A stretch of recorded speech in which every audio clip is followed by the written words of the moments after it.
Welcome everybody. So no Zach, but disappointing. We're gonna make it through the next hour nonetheless. Had a few special guests that'll help.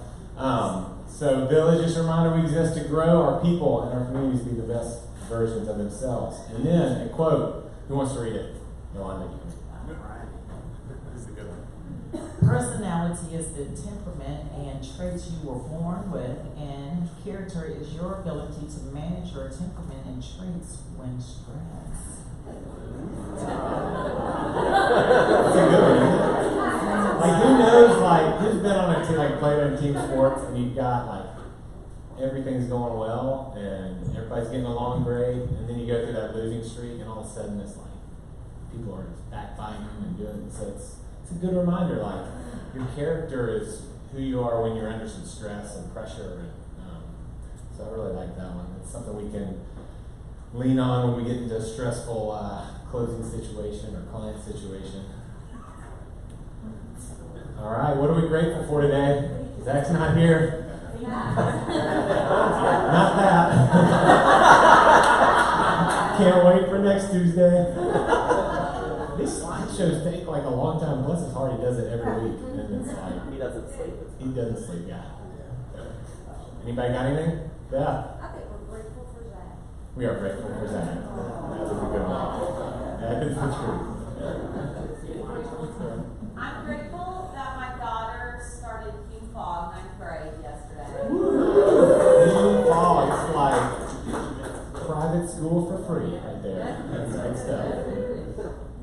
All right, anybody else? John. Last week at this, or I guess the week before at this time, I was face to face with a dolphin, multiple dolphins, in the open ocean. So it's pretty special. Yeah, swam with the dolphins. So grab John and get the details on that. It's an awesome story. All right, Phil, you had some action this weekend, right? Last weekend, this is my two daughters and wife and I. We went skydiving and jumped from above 14,000 feet, 8,000 feet of free fall. Man, there was no describing free, because you just head first. You can't see the earth. It's just, it's serious. Glad you're here. Yeah, you're here. So at some point you're in the airplane, doors open, and you're gotta take a step. Yeah, it's like you're sitting, you get to the point where your legs are dangling off, the edge, and it's about time to jump. And that's when the thought is, Jesus, I'm not going to do this. You know, I'm not crazy. That's awesome. Those experiences, man, you'll never forget. Who made it to the Coffee Talk Friday? That's pretty awesome, wasn't it? Bobby does, and that's one of my favorite things that she's done and does regularly. She's, y'all ever remember Roy Firestone? Yes. Sports guys might remember. He was on ESPN. He did this kind of similar thing where he would talk to athletes, and he'd get these like tough athletes, you know, up there, and they'd be talking, and he was notorious for like eventually making them cry because they'd be talking about their, you know, past and their family growing up. She did not make Sion cry, but she cried. So I can make opposite, I guess. So, but it was a powerful. What were some takeaways? Anybody like a couple of words that come to mind just thinking about what they shared? What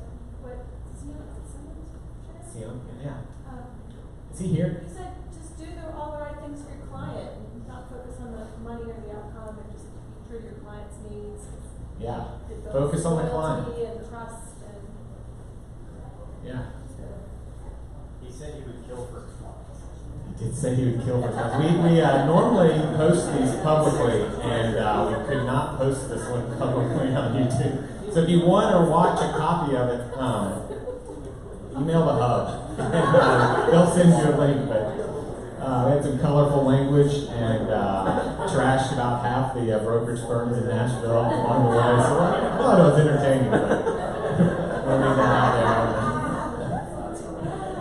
So Sion said that when he started, he had never sold real estate, and his goal was to be the top producer within a year, and he did it.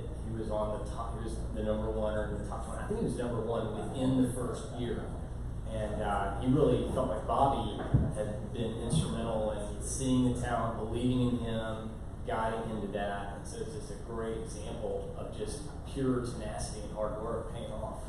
Yeah. He was also taking sales calls while his wife was in labor and giving birth. So it came at a cost. Yeah.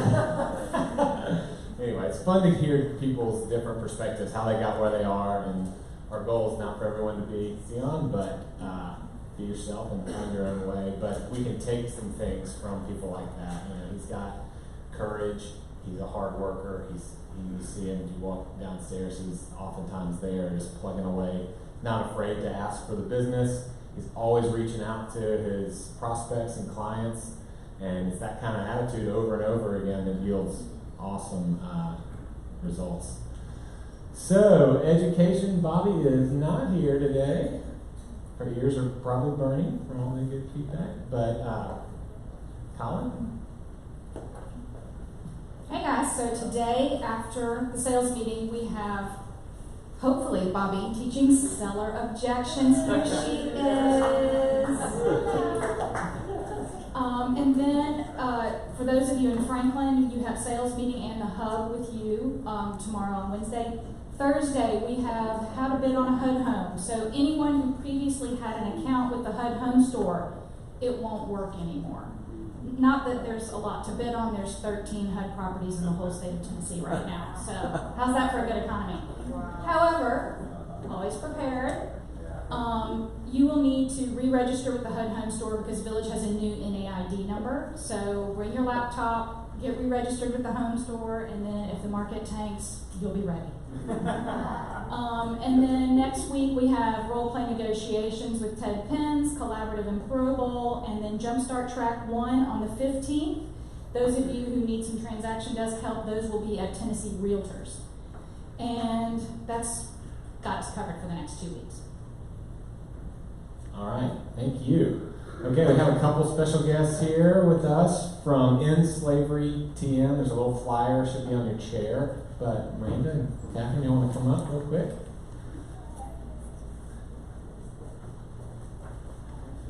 Hi everyone, thanks so much for having us. So we're with End Slavery Tennessee, and I just want to give a very brief overview of what we do. We are an anti-trafficking nonprofit here in Nashville. We fight trafficking in Nashville and in the state.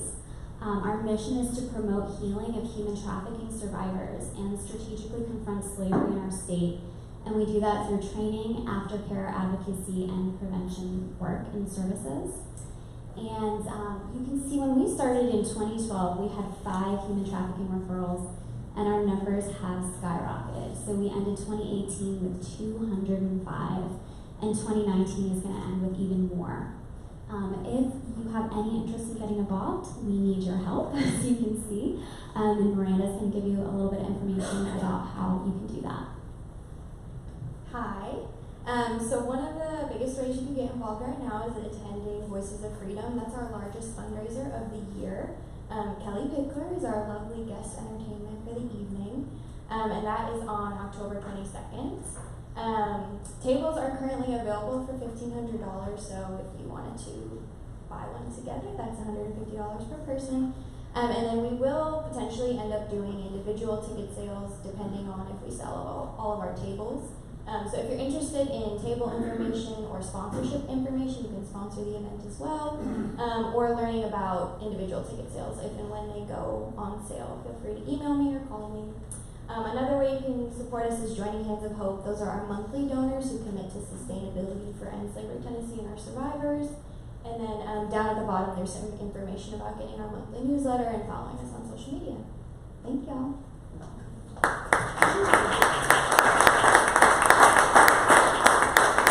So it's kind of sobering. I mean, good grief, it's 2019. There's still this kind of stuff going on. And so really encourage y'all to look into this and support this, these folks doing some hard work. So thanks so much for joining us. All right. So election, we had the election last week for it was the primary, and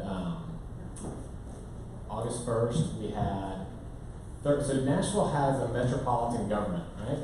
So do y'all know what that means? Basically, at some point back, I believe in the 60s, 1963, I was alive. we merged our city and county governments. And so it formed Metropolitan Nashville. And what that has done, for instance, if you go to Knoxville or Chattanooga, a lot of cities, there's a city government and there's a county government.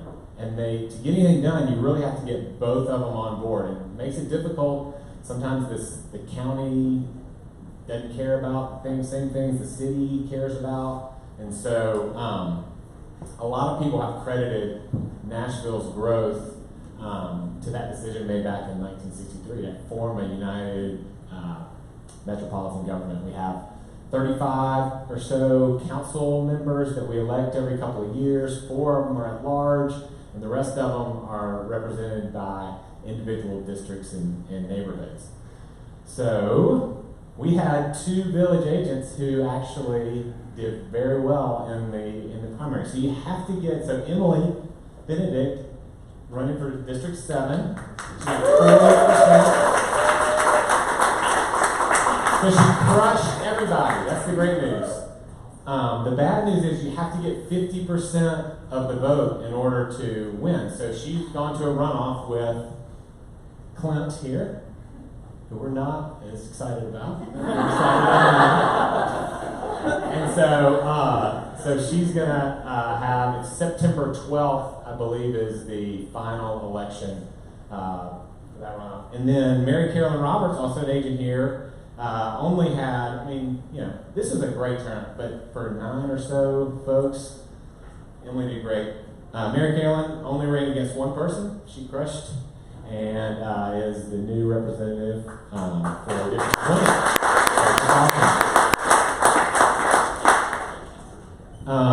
The mayor is probably the biggest, or what you may hear about most from clients and in conversation that comes up. And so John Cooper and David Briley will be in the runoff. John Cooper had 35%, David Briley had 25%, but there's still a lot, to go. So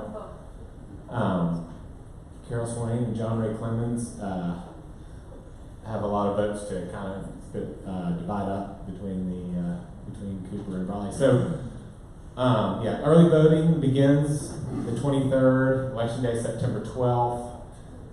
It's got all the counts of the at-large. No one got a majority in the at-large, so there's a lot of good stuff to be aware of and go vote. These folks are. We've had some.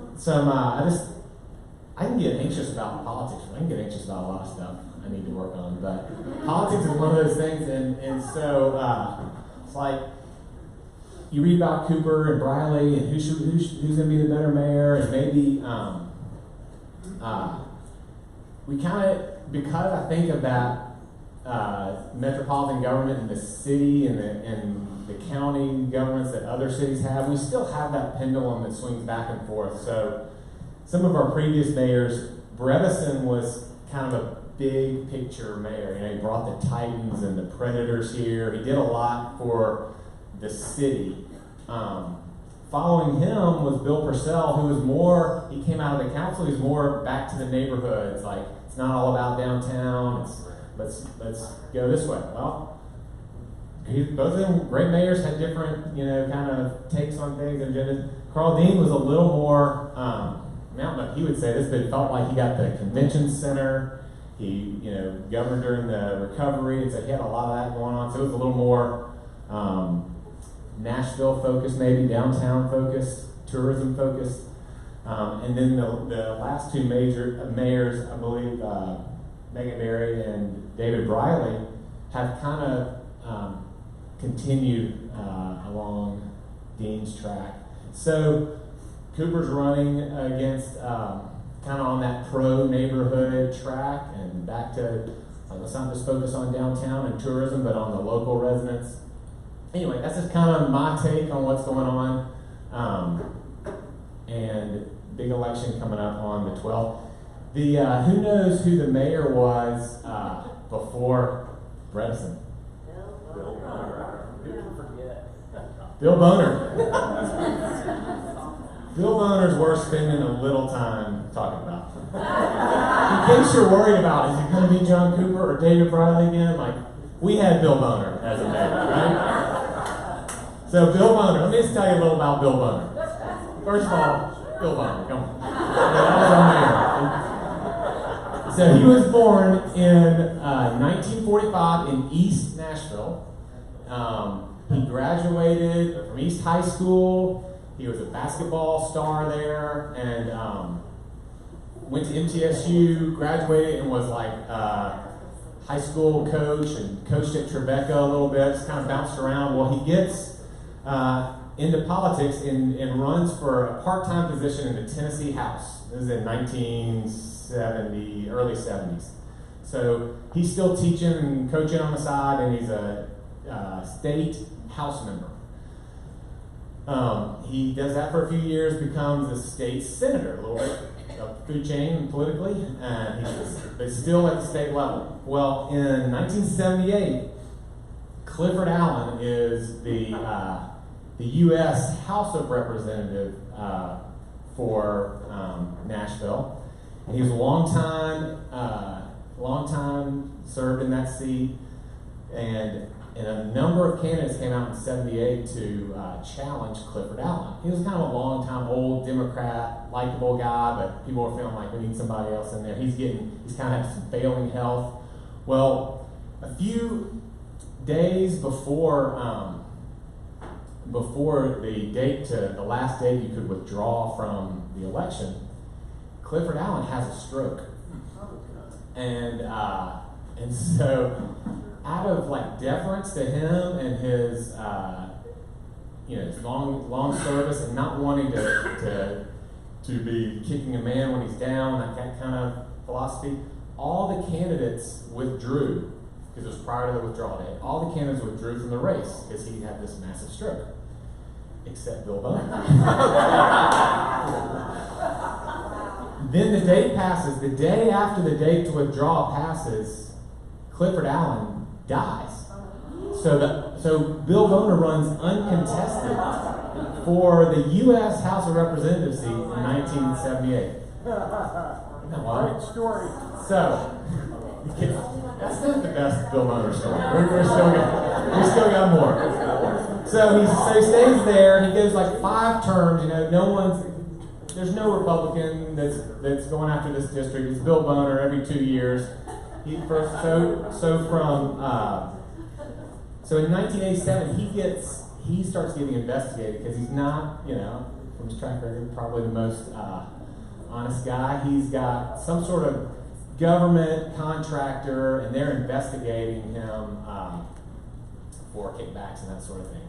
So the heat's turned up in Washington. He decides in 1987 he's coming back to Nashville. Richard Fulton, the longtime mayor of Nashville, is term limited out, and Bill Boner's going to run for mayor, coming home, you know. And so he does that, and he runs against Phil Bredesen. Phil Bredesen, and it was a very hotly contested campaign at the time, and basically went to a runoff just like this, back and forth, and Bill Boner runs on a campaign that basically he's the right candidate because Phil Bredesen is from the north. He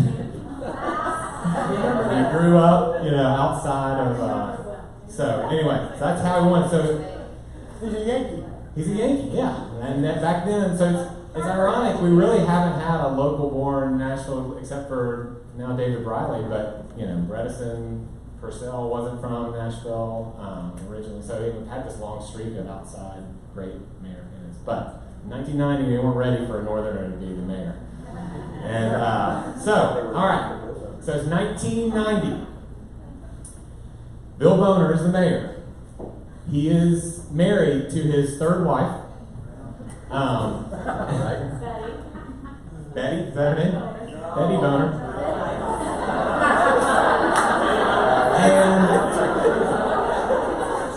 And there is a country music singer named Tracy Peele. Tracy Peele, who's out like in the clubs and doing her thing, and she is wearing an engagement ring, and it's well known through, you know, scuttlebutt that she's engaged to our mayor, Bill Boner, while he's married to his 3rd wife. This is a true story. So at the time, Nashville was a 2-paper town. So 2-paper town, you had the Tennessean, still around, you had the Nashville Banner in the afternoon. And they would compete for stories. You had there was like a wall between them, and they would always try and get each other, and it was a real rivalry. So the Banner has a night reporter who covers the mayor's office, and they're worried that the Tennessean's going to break this story that the mayor is engaged and married, and you know, you can imagine it's a huge story for Nashville back in 1990. So Catherine Buma, she calls. Her editor says, "Hey, call the mayor to see if you can get him to comment on the fact, you know." Well, so about 7 o'clock at night, she calls, and the mayor answers. And the mayor, and she's like in the newsroom. You can like Google this and read this whole story. She's in the newsroom. She's like, over here. You know, she's getting her editor over here. And Peele and Bill Boner, our mayor, are together and admit to this reporter that the reporter interrupted them. Yes. And go into detail. Including Peele saying that Her clothes were peeled off. The mayor's passion could last for hours, 7 hours in fact. So that all goes in the Nashville Banner the next day. And anyway, then this is Bill Boner, another photo here. I mean, check out the gold chain, the loafers. We've got a good look on. That's Tracy Peele. So then they go to the Phil Donahue show. Y'all know it's like Phil Donahue? Anybody remember him? Kind of cross between Oprah and Jerry Springer. So he had him on, and by this point it's like fall of. I can tell you exactly what. Okay. It's the week I started at the Nashville scene, and Bruce Doby was on that show. He was on the show, And I was yes. like, what have I done? Where am I working? Oh my God. It was the fall of 1990. Fall in 1990, he goes on, in And October. we're all watching this TV show with Bruce Doby, Phil Donahue, the mayor of Nashville is a complete, horrible embarrassment to the whole country. Yeah, It was so. okay. So, enough of that story.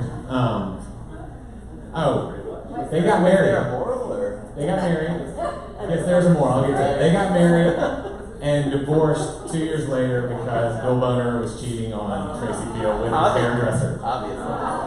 So, if you're stressed about the mayoral election now, we've had worse. You know, mind at ease. Yeah. Yes, that was the Boner Awards came from this event. All right, back on track. House of Market. Connie, are you here? Roger. We're talking about rates. Where are we at? 4%. I just locked 3.625. 3.625 on a 15 or a 30? On a 30. So Zach must have updated Good this. size loan, good credit. The 3.625 you can get to. 3.625. What about a 15? Hank? Like, but probably less than 3.5. Probably like 3.25. 3.25. Prime Rates broke are last awesome. week, you probably heard. So prime's at 5.25 now.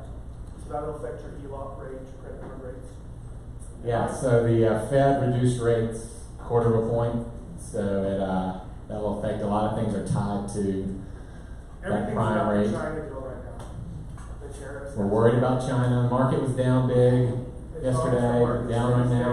Bonds will stay up and mortgage rates will grow. All right. So 3.65 and probably around 3.25. I'm guessing. Yeah, I gotcha. All right, let Connie or Roger know if you got anyone they can help with. All right, David Doris. We got our tip of the week. How about it? All right, I'm going to talk about Donald Trump. All right, yeah. Oh, there he goes. all right. So we're going to talk about Twilight photos. They're better on houses than they are on humans. Did y'all see the Face app thing where you can look what you are a couple years from now? You look great, man. Oh. Look at that. There. Is that like Santa's X? Santa's app. This is crazy. The app even did the headphones. I feel like those would be worth it. Those are what makes you look so old. Back to. All right, back to business. All right. So basically, your clients are hiring you to get showings and get an offer. So what we found is Twilight shots get people to stop and click on your listing. So we were kind of thinking through this all the way back to the beginning of the search. So how does somebody end up coming out? How do you get that showing? How do you get that offer? It starts, somebody's looking online and they're looking for pictures and they stop. So when somebody stops, you get that first chance with them. So somebody's going to stop on this a lot more than they're going to stop on this. Same exact house. Every one of these is the same exact thing. So once they stop, then they click through it.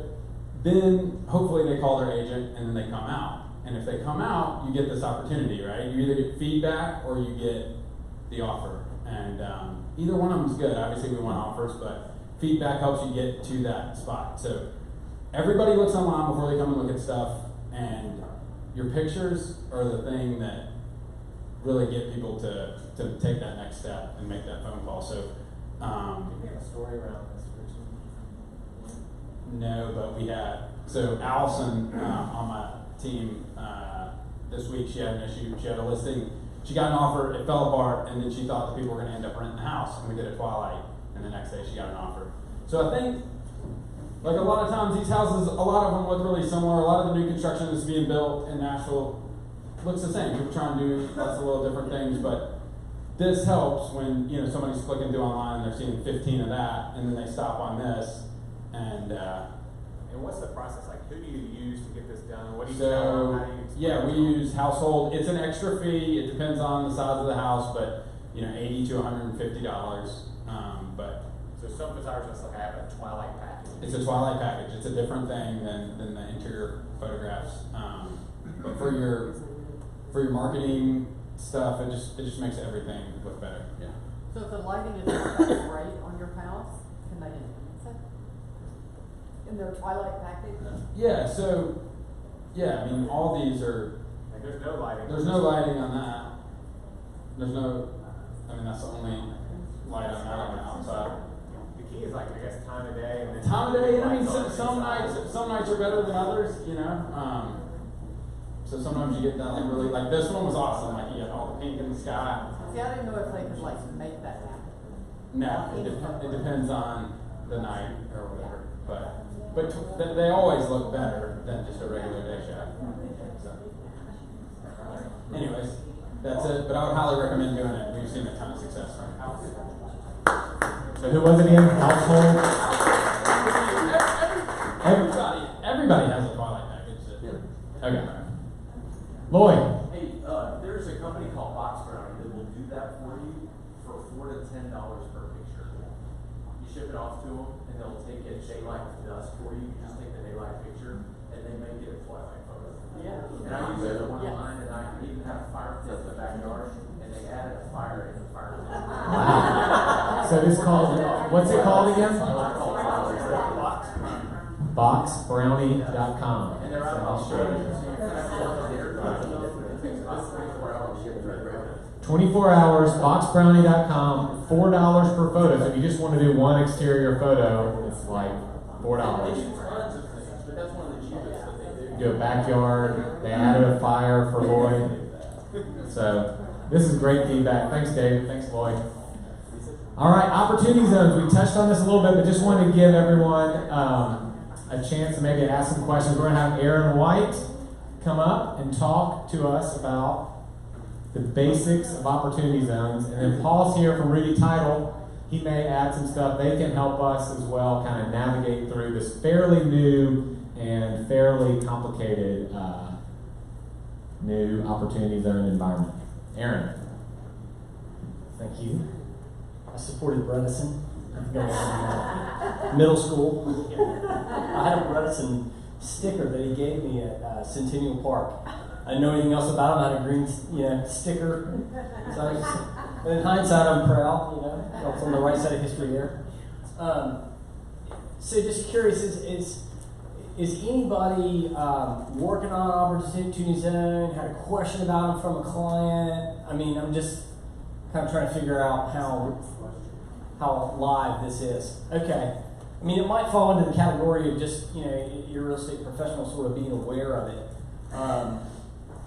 But the main thing about opportunity zones is it's a lot like, have you guys worked on a 1031 exchange where basically somebody can take an income producing property, they can sell it, and then buy another income producing property and not pay capital gains tax on the sale. So, that is just an awesome tool that can drive transactions for people. People don't want to sell things because they don't want to pay all the tax, they have a low basis in it, and then that 1031 exchange can kind of free it up. So I've seen a lot of deals come together because somebody said, I really want to buy this rental property from you, and I can't sell it, I inherited it, my basis is almost nothing. So they say, well, if I can find you another property, you get 1031 in, then we can get this last piece of assemblage that we're trying to develop, So 1031 has been there forever, will be there forever. Opportunity Zone was created in 2017. The purpose was to stimulate investment into areas that weren't getting as much business investment. It's actually, a lot of the language is geared around investing in operating businesses, but it just happens to also work for real estate. Do you have like slides? I'm trying to do like 2 minutes, like 5 minutes, hour. That was interesting, is the Bill Boner story. That was excellent. So this is really important because right now, Nashville's got a big development boom. If you are looking at a property that is a development property or a rehab property in any of these areas, then they are eligible for somebody to buy them and get some tax breaks through this opportunity zone legislation. And this website, and I think you guys can, we email out slides. There's a lot of, if you search opportunity zone maps, there's a lot of different services. I found this one to be a little easier to use, but this is driven by the government actually, they let the states determine the areas within the state that would be opportunity zone. And so then the states basically flag different areas of disinvestment. But what's interesting is this actually captures like the area between the Gulch and 12 South, which, there's some prime real estate in there. It actually goes just to the, it captures basically all of Wedgwood, Houston. A lot of the kind of, not true East Nashville, but sort of industrial zones in East Nashville. And then, Bordeaux and North Germantown. It's, Hope Gardens at some point kind of transitions into it. So you can actually, you can go to this, you got a listing, you're trying to figure it out, you're trying to do a listing presentation, or you already have the listing, and you want to know, is it in or out? You can go to this and look up your property, find it on the map, it'll tell you if it's in or out. The key to the opportunity zone is so cool is with the 1031, I have to own a property, and then I have to sell it and buy another property. An opportunity zone allows the deferral of any investment gain. So if you're working with somebody who sold a business, somebody has stock they've owned forever, they want to sell it and buy investment property.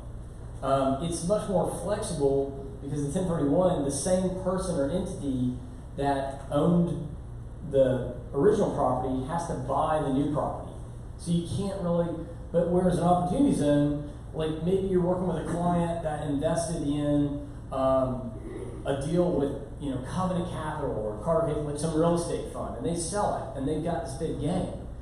Well, they come to you and they're like, I've got this big gain. It's like, well, if we can find you a rental property in one of these zones, you can defer that gain. And so that's the power of the opportunity zone is twofold. One, you can defer gains that you've earned in other places, like the stock market or a sale of another property. And then number two, the property that you buy, if you hold it for 10 years, you'll never pay capital gains tax on it. So that part's pretty awesome. But there's a very important caveat that you gotta not forget. I can't just buy a stabilized duplex.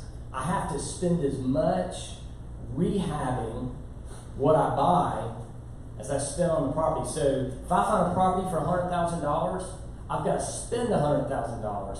So it usually ends up working best for selling like lots where builders are going to build on them and hold, or maybe a duplex where you could add a unit to it. So that piece of it disqualifies a lot of your simple transactions. Is there a time frame specifically that you have to spend that much? So as far as, remember there's two pieces of it. One is this deferring gains from another sale, and that is 180 days. Okay, so that when you sell one property, you have to buy the other property within 180 days. What about the reinvestment piece? Or like the rehabbing piece? No. Okay, so that could be over the 10 years? Well, no, it's actually, I think it's 30 months. Okay. So you have plenty of time to do that. But don't forget, that's just the part you're deferring. If you just forget selling a property, if you just want to buy something in an opportunity zone, as long as you're significantly rehabbing or building on it or adding onto it, you'll pay no gains if it serves as an investment property. I think that's it. That's a good overview. Any questions? Yes. GNR is doing a thing on this at their Seven Secrets this Thursday. Awesome. What did you say? GNR GNR is this doing Thursday. a thing on opportunity. Yes. What if you bought the property before 2017 and it's in an opportunity zone and does it qualify? Yeah, you have to, I think it was enacted in, I think it was enacted in 2017, so you actually have to have closed in 2018, and you can't do it retroactively. You have to, when you buy it, you have to buy it for the purpose of an opportunity zone investment. So you have to, basically, the best way to do it is you form an LLC, and the LLC says, this was created to do opportunity zone investments. So can you create that LLC? My guess is you can't sell it to yourself. My guess is you couldn't just like transfer it to an entity. But that would be a question. That's the other thing. You know enough to be dangerous, and then you need a good accountant because it's complex. But does really an accountant know the answers to those questions, or is that more of a government program? I mean, accountants that are actively working in real estate, yeah, they know the rules. They've had to get their head around it pretty quick because it was just created in 2017. But yeah, good. And attorneys, and I can refer you to somebody. Our accountant's great at it. He's just so busy he didn't call me back. So.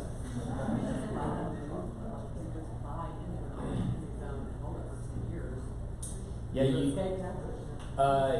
if you spend as much on the property as you spent buying it. You can't just buy the property. It's more like you buy a piece of land and you build a house. Or you buy an existing property. Yeah. Yeah. And there are some benefits if you hold it less than 10 years, but to get the full no taxes, you can hold it 10 years. The other way you can do the same thing, much less complicated, is simply to live in the property for 2 out of 5 years. All right, thanks, Aaron. Paul, how we did? Pretty good. Pretty good. Anything to add? Paul, read the title. I was gonna say the one benefit is that unlike a 1031 where it's got to be a like-kind exchange, is technically what it is.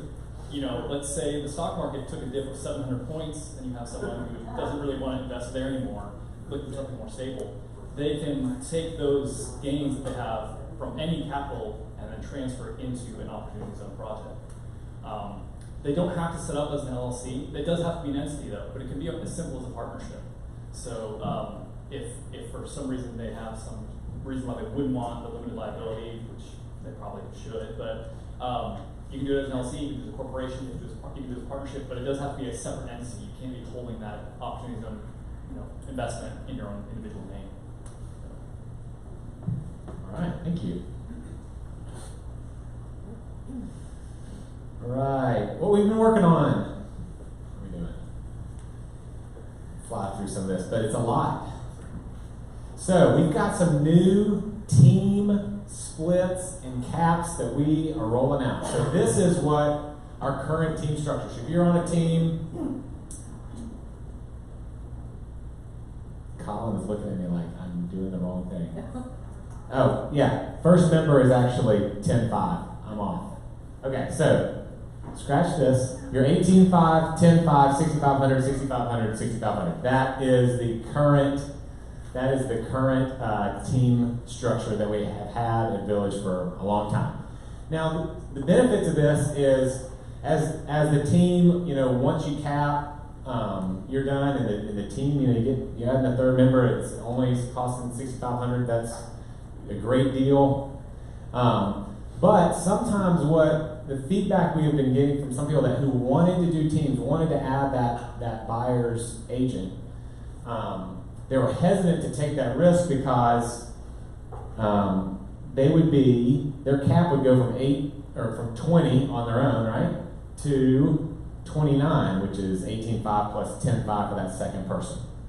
You with me? And so then let's say, like 3 months in, that buyer's agent, hadn't worked out. They moved. They're just not doing the extra work. And as a team leader, all of a sudden I've paid a lot more towards my cap than I wanted to. So we are keeping that previous structure. It works great for some teams, stable. I think Urban Nashville, the City Living teams on that structure. But there's another team option for folks that you don't have to take that extra risk for bringing on. So as a team leader, you've got your normal $20,000 cap, 70-30, but you can layer on buyer's agents at a $10,000 cap, 80-20. So I'm a team leader, I'm referring out leads to my buyer's agent, and maybe I'm doing a 50-50 split with them, and then they'll pay 80-20 up to a $10,000 cap, and then once they've capped, they'll just continue to pay the team split. So it's another option. Other companies have this similar. Keller has an option like this. They've got on top of this an added franchise fee, so they end up paying about $13,000 on the individual caps, and the team leader's a little higher. So we wanted a really competitive ability for folks to add buyer's agents and help young agents kind of grow up through the business and not burden team leaders with the risk of, if it doesn't work out, I'm out a lot of money. Kate? So, I want to see if I understand this. You can add people without it just adding onto your cap. They can follow that person, right? So as a team, you don't have like $40,000 cap. Correct. Person B has So previously, the team had a cap, and the team leader was responsible for that cap no matter what, however the team did. And so we have some teams that have a cap that's $60,000, and they're responsible for that. This scenario, the team leader is just responsible for their $20,000. And so I just want everyone to be aware of it. If you've kind of been on the fence, hey, I'd like to add that buyer's broker on my team, but I'm not willing to take the extra risk, this might be a good option for you. The old way is not going away. It's been working great for some folks, so this is just a new option. Any other questions? All right, let's talk Lolo. We talked about this in one of the Friday updates. This is a really cool, it's been historically exclusive to one firm, and now in Nashville it's two. It's nationwide, so they've had an exclusive relationship in Nashville. But they've opened it up to us, and we're really excited about it. This is one of those things that use it if you want. If it's not your thing, you don't have to do it, but it's a great way for you to kind of drip on and provide things for your client base and keep them active and aware that you're out there ready to work on their behalf. So their mission is to keep it local. So they go out and they have people that call all these local businesses. So it's not like Starbucks and Cheesecake Factory. It's like Frothy Monkey and Burger Up. It's that type of gift, and it's a real gift. It's not like, hey, here's 15% off of such and such, or here's buy one get one free. It's not that. It's like you send an email out, and all your clients get a free appetizer. The gift is like between $5 and $15. It varies month to month. You don't have to worry about the gift. They take care of it all. It's all cool stuff. They want it to be cool, otherwise we're not going to want to use it. And it's also, so the process is you set it up and forget about it. You can check on which of your prospect database you want to use or to send out the gift to. Lolo charges a flat fee per contact of $1.10. And we're going to roll this out in September, so we got plenty of time to get the details down. But it's $1.10 per email, and then every one of those people can go redeem a $5 to $15 gift. It's like not everybody redeems it, so that's how they make money on it. But even if your prospect or client doesn't redeem the gift, you've gotten, they've gotten your face in front of them. It's been, hey, nice, I get a free pint of beer at Mayday Brewing, and it's from Jane Anderson, and wow, that was nice. And I didn't have to do anything. I didn't use it. It expires in a couple of months. But it's as simple as once they get it on the phone, either an email or a text, they actually get both. they can just go up there and show their phone to the person. All the local vendors are trained on how to use it. They're excited about it. The vendor actually gets paid for that pint of beer, the exact cost of what it costs, a normal person. So they're really happy about it, and they know how they want your clients to come in and use it.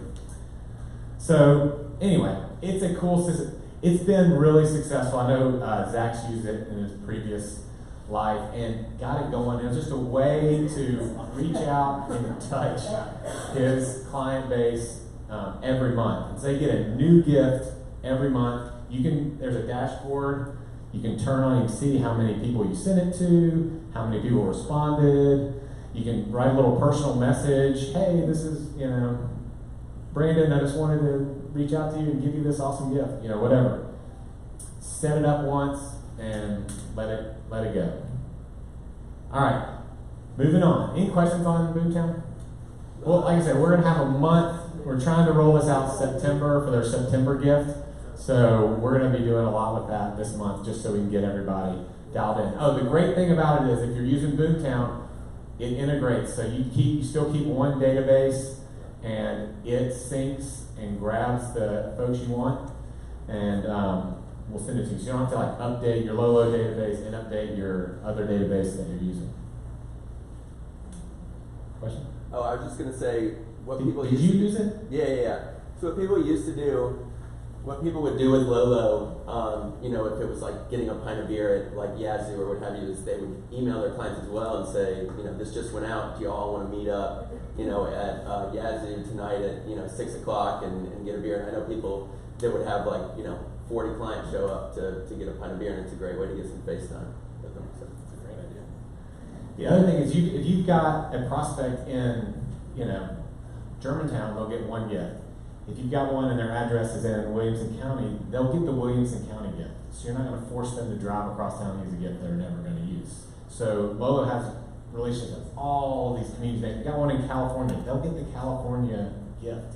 So it's a great way to keep in touch and give them something that's relevant to them. And it's local, which we like. So we're excited about it. Speaking of Boomtown, if you need help getting your database set up there, and you got whatever format you got in, we want to help you get it in there. Because a lot of these tools are going to be easier to sync and work with if you've got your contacts in Boomtown, besides all the other great things that Boomtown can do for you. So, for instance, right now there's an email newsletter we create. It looks awesome, gives basically what's going on around town, some tips to do, things to do with your house this fall to spruce it up. That you can click on a button, that can go out, doesn't cost you anything to do, and it's to do it, and it's a way to keep in touch every month or so with your prospect list. We've got the market update slides. They're also on Boomtown, where you can download them for social media on VRes-Market, so those can go out. We already talked about Lolo, so those three things are ready to go. These are free ways-ish. Well, Lolo's not free, but some easy ways to keep in touch with your clients every month. You want to keep doing that. Another thing, so preferred staging.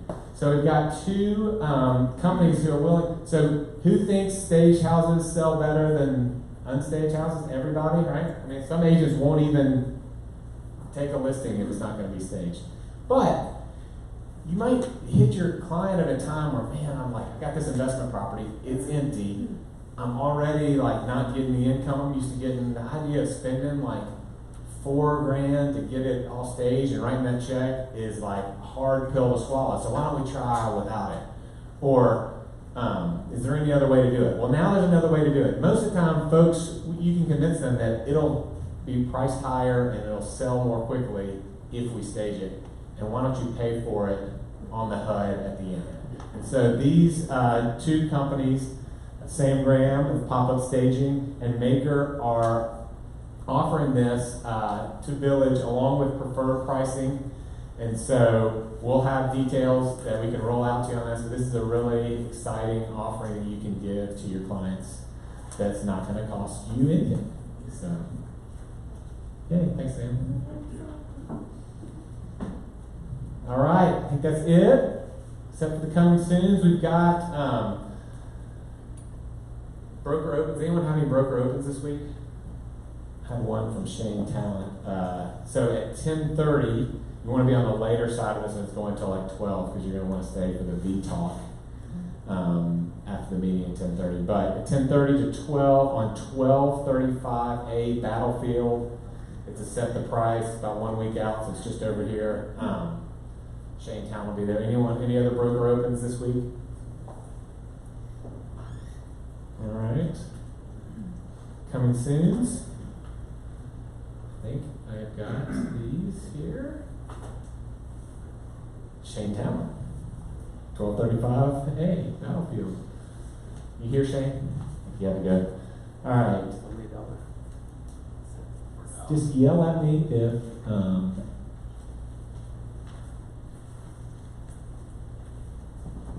Syria, are you here?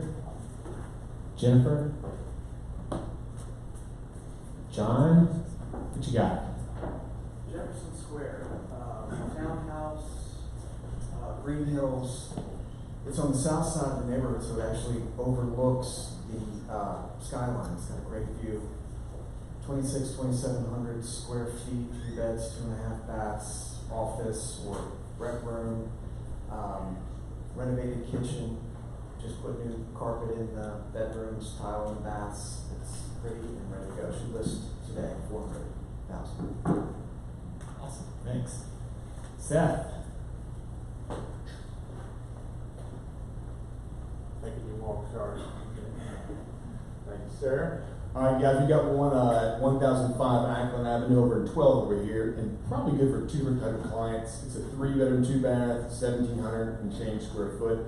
Needs a little love, so if somebody wants to be in 12 South at an affordable price, doesn't mind doing a little work because the bathrooms are not ideal right now, to say the least, a little paint and so forth.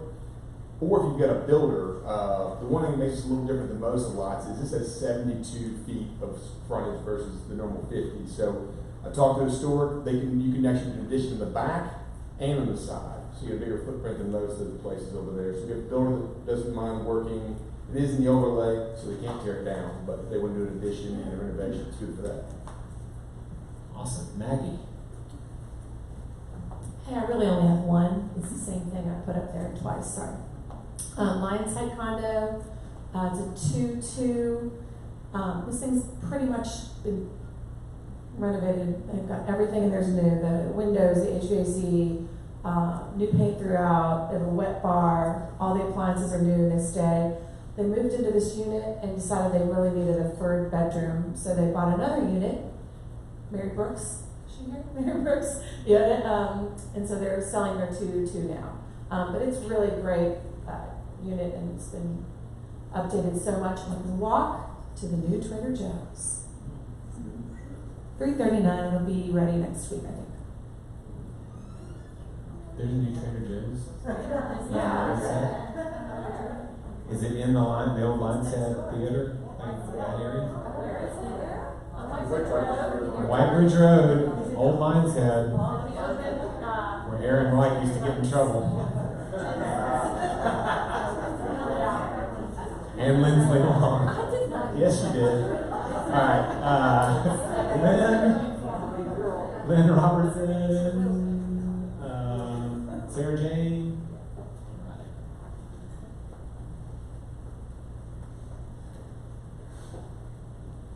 Hello, I have a new listing that's going live this Thursday. And if you have a client that is looking for something under $300,000, it's a townhome, it's in River Plantation, and this owner has the most incredible style. This house is going to show so well. It's just stunning. It's got 4 bedrooms or 3 and a bonus, a huge attic, and that area has a great pool and tennis courts, and it's close to everything. It's also in Harpeth Valley Elementary. So that launches Thursday. Please bring me some buyers. Thanks, Cindy. Anybody else got any? All right. Takeaways.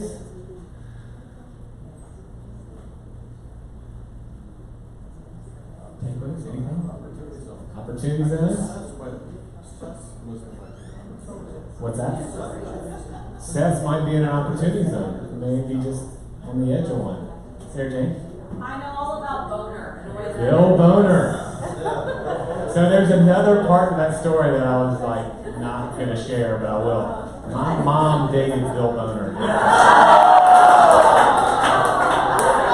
That was the joke growing up. Can you believe that? Just dated in high school, just a brief, she was not one of the 4 or 5 marriages that he had. Be thankful for your last name. Any other takeaways? Got a lot of good stuff. Drip campaigns. Boomtown. We will help you get set up. Don't let that be a hurdle. Thanks so much for coming out. Love seeing you. V-Talk next at 10:30. Seller objections.